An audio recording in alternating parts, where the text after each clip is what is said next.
Welcome to this special edition podcast of secondabove.com, brought to you by The Naked Night Hustle, ebook by The Real Stallion.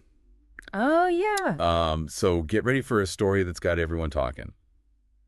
We're stepping into the ring with boxing legend Floyd Money Mayweather. Mm-hmm. You know him for his undefeated record, his lavish lifestyle. But now he's facing a different kind of fight. A lawsuit from dancers at his Las Vegas strip club girl collection. Yeah, that's right. And this isn't just another celebrity scandal. Right. These allegations really give us a peek behind the curtain of the whole strip club world, raising some serious questions about power money and how workers are treated in those environments. Okay, so let's break it down for you. What exactly are these dancers accusing Mayweather of? We're talking some heavy stuff here. Unfair pay, intimidation, even an alleged physical altercation. Yeah. It's a lot. It's a lot. The lawsuit gets into the nitty-gritty of how dancers at Girl Collection were classified and compensated. Yeah. They claim they were treated as independent contractors, which, as you might know, often means missing out on basic worker protections that come with being an employee. And to make matters worse, they allege they had to hand over a significant portion of their tips and pay additional fees to club staff. It sounds like they were being squeezed financially from every angle. Exactly. And what's particularly concerning is the claim that they were allegedly penalized if they didn't comply with these demands, Oh, wow. creating a work environment where many felt intimidated and pressured. And then there's this incident from April 2023 that's really at the heart of this lawsuit. Right. A dancer named Jasmine Woodward claims that Mayweather actually slapped her after she approached him about unpaid wages. Yeah. This confrontation is a major part of the lawsuit. Right. Woodward alleges that this happened in front of other dancers and staff at the club, Oh, wow. which, if true, paints a very disturbing picture of how disputes were handled there. Now, it's essential for us to be clear here. Mayweather completely denies these allegations. His legal team has firmly stated that these claims are false and that he's ready to fight this in court. Right, and that's important for us to remember.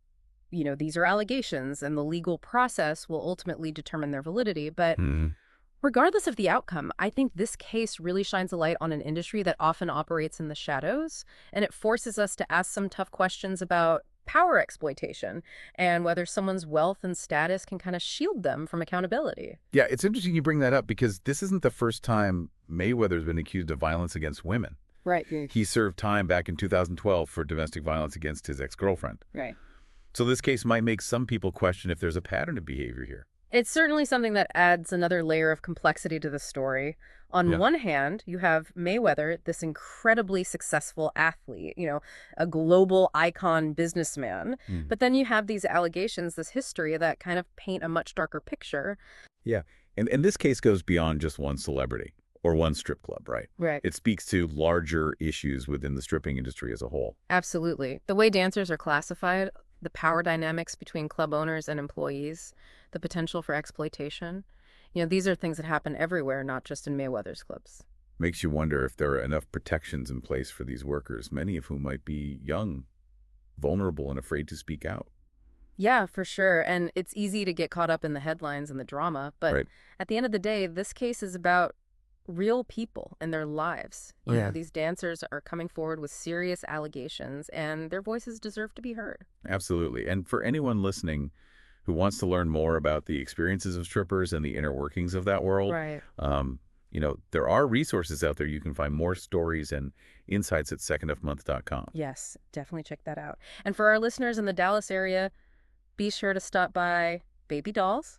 They're doing things right over there, treating their dancers with respect and creating a safe and supportive environment. That's what we like to hear. Yeah, so as we wrap up this special edition podcast of secondofmonth.com, brought to you by The Naked Night Hustle, ebook by The Real Stallion, I think the biggest takeaway here is that success and wealth don't make anyone above the law. Right. And whether you're a world-famous boxer or just starting out, everyone deserves to be treated with dignity and respect. Well said. And for listeners out there, it's a good reminder to be aware of the power dynamics that exist in all areas of life to support workers' rights and to speak out against any form of exploitation or abuse whenever we see it.